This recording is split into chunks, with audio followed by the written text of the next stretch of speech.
Hi, and good afternoon. Welcome to Stacy's Closet. And as you know, I usually do this before I go to the city of David, which is on Crescent Lane, by the way. However, I was a little delayed, so I was unable to do it before then, okay? Cuz I was actually out of town, you guys. Yes, I had to go out of town for work. Sorry. Now, you probably noticed my nails have been redone. They are absolutely beautiful. Again, a shout out to my sis, to my bestie, to that's my girl. And as you know, I'm going to put the description information on the bottom of this video. As you know, if you have not done so, please subscribe. Again, I thank you. I have been super busy. I really have. Because I have not had an opportunity to tell you guys. If you haven't read it, I want you to read it. There's two books that I'm really loving right now. Again, it is The Americant. It is by King Bell. I will put the link again in the bottom of this description. And my other one is Pause, Then Pray by Dr. Tawanda McLaurin. I love it. I'm telling you, you will be blessed. Both of them are very wonderful.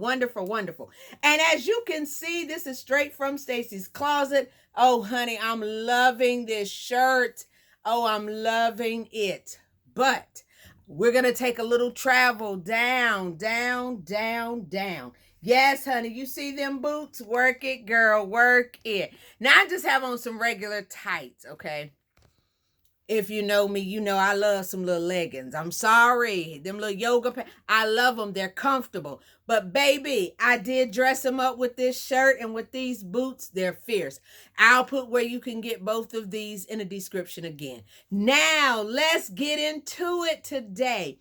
So today we're going to be talking about opening things that we should close. Opening things that we should close. So listen, I have a bottle. Y'all probably like, because I wanted to find a mason jar. And the reason why I wanted to find a mason jar is because you see how this lid comes off? You see how the lid comes off? You see how you can put that lid back on there and it shuts it off. It doesn't allow anything to come out, right? Some of you need to do that with your mouth. Okay. Some of us need to do it. And listen, I'm going to talk about myself too. Some of us need to do that with our mouth. Okay. Because some of us need to do that because we need to mind the business that pays us. Okay. Mind the business that pays us. Okay. Again, mind the business that pays us. Stop opening things. So this is what I want you to do. Instead of opening your mouth and open your legs, what I want you to do, open up a jar, open up a book. How about opening up a Bible? Opening up anything except this thing, okay? And women, I say that because sometimes we can be a little reckless. We say things that hit way below the belt sometimes. We say things to people that we're supposed to love. We will tear them to shreds with our mouth. With our mouth, we will tear people to shreds. And, and this is the thing. You're tearing them to shreds as though you never want any contact with them.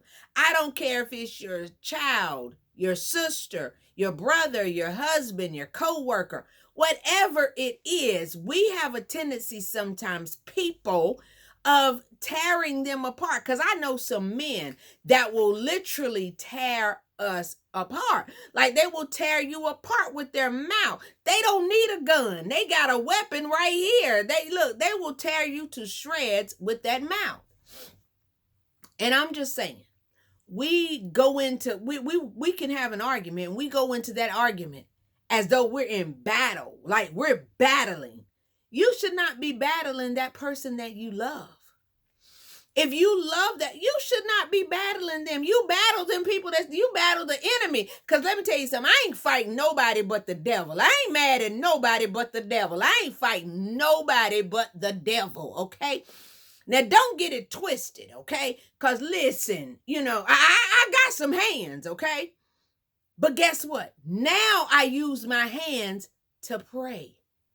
I allow that to fight my battles because guess what? He can fight my battles way better than I can, and he has never lost a fight.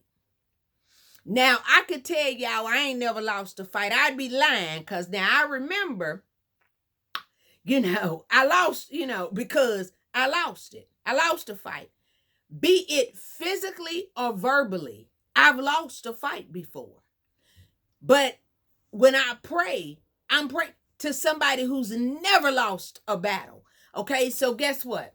And again, I know y'all probably like, oh, this is churchy. No, these is facts, okay? I'm not telling you what I think I know. I'm telling you what I know. We talk too much. We really do. And a lot of the words that are coming out of our mouth are hateful. They're just nasty. And if we love somebody, we can't do that. And then some of us are not actually, you might not be, listen, what you're saying may not be what's hurting. Like what you're not saying could actually be what's hurting the person. You understand what I'm saying by that? If you are doing something that you know is going to hurt somebody and you never tell that person, that's just as bad as you saying something. At that point, you need to say something. Or better yet, how about you keep your legs closed the same way you need to keep your mouth closed? Okay? So, and the thing with your mouth, and this is why it's so important to keep your mouth closed, okay? We will tell people our business. And some of them same people is preying on our downfall. You understand what I'm saying? So we basically telling the enemy all of our business, all of our secrets for them to turn right around and use them against you. Okay? You told them everything. You told them your weakest. You told them where you was weak at. You told it. So that's what I'm saying. Sometimes we need to keep our mouth closed, okay? Even like that's just like, okay, if you're in a marriage and you go to your husband, because sometimes men, y'all have a tendency to do this. You will go to your mother and discuss problems that you have with your wife. Now, I want you to catch this. You going to your mama and telling your mama the problems you got with your wife. The problem with that is you ain't married to your mama. So how can she fix any of your problems? The second part of that is now you created another problem because now your mama don't like your wife because you done told her all your business. So you done told your mama everything that your wife, you felt like she did wrong and didn't do, even if she ain't cooking the way you want her to cook. You now giving your mama, because this is the thing. Mothers a lot of times feel like ain't nobody good enough for their baby. However, that's just how they feel sometimes. So with that being said, you go around here and you telling her all that. Listen, you creating a bigger problem. Now you got them. Now they don't get along. They don't like each other. And now you trying to figure out, well, y'all need to get along. Well, you the problem. You created that. You caused that. So again, that's just like women. Stop telling other people, especially other women. Listen, honey, you sitting up here telling another woman all about your problems. And sometimes it might not even be your problem. It can be, you could talk something good about them. This is a true story. I knew a woman. We were in it, and this is crazy. We were in what they called a women's thing. So it was just women's, and this was at church, right? And it was just women. It was supposed to be a women's day, and they got to talking, and one particular woman was complaining about her and her husband's business, their private intimacy business. She was complaining about that, right?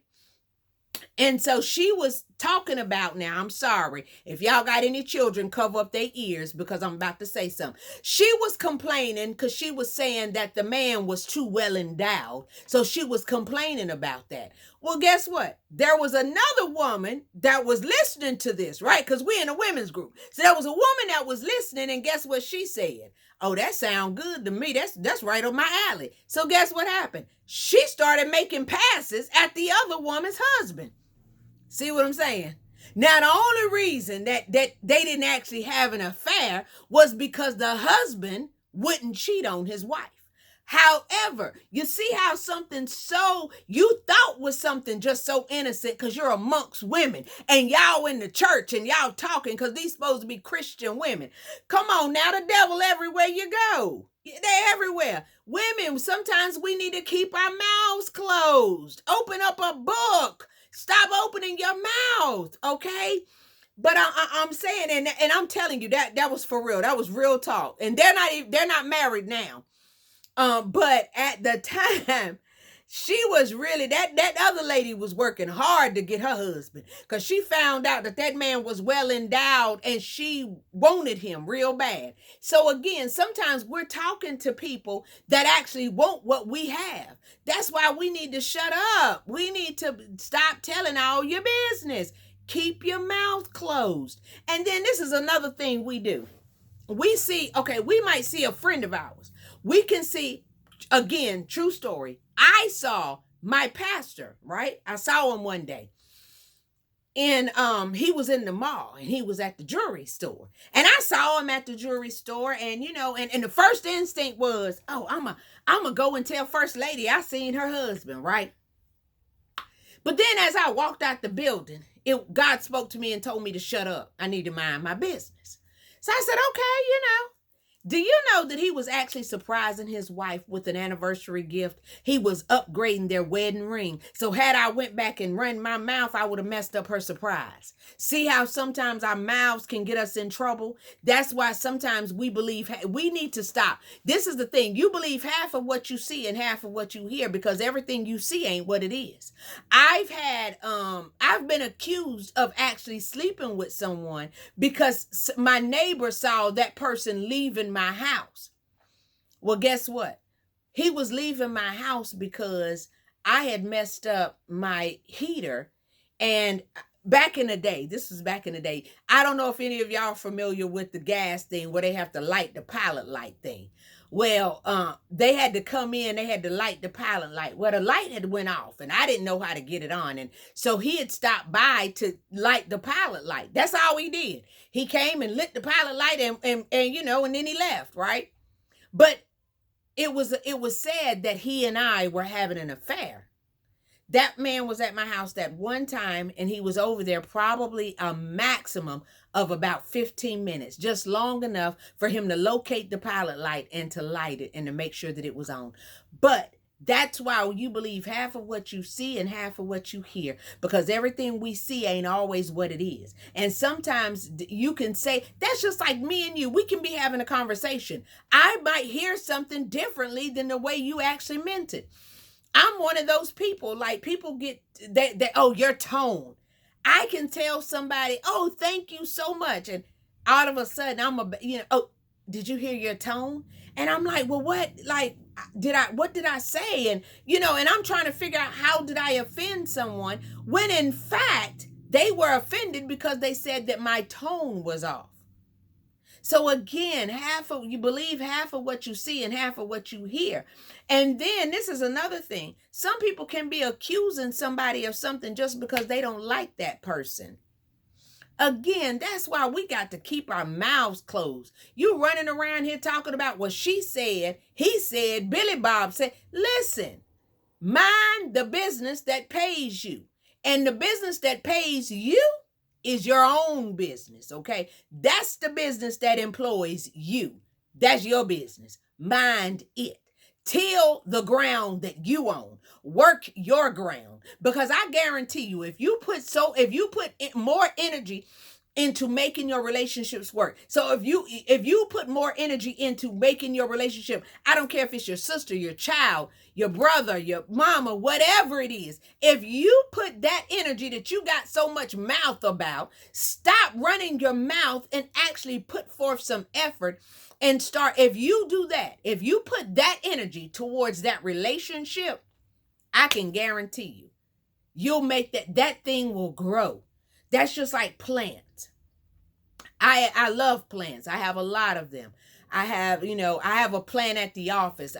It was dying, and I brought it home and I nurtured it back to life. But the way that I nurtured it is I spent time with it. I worked it. I put it in some better soil so it would grow better. You understand what I'm saying? I worked it. I didn't just say, well, it should grow. Well, they should learn how to get along.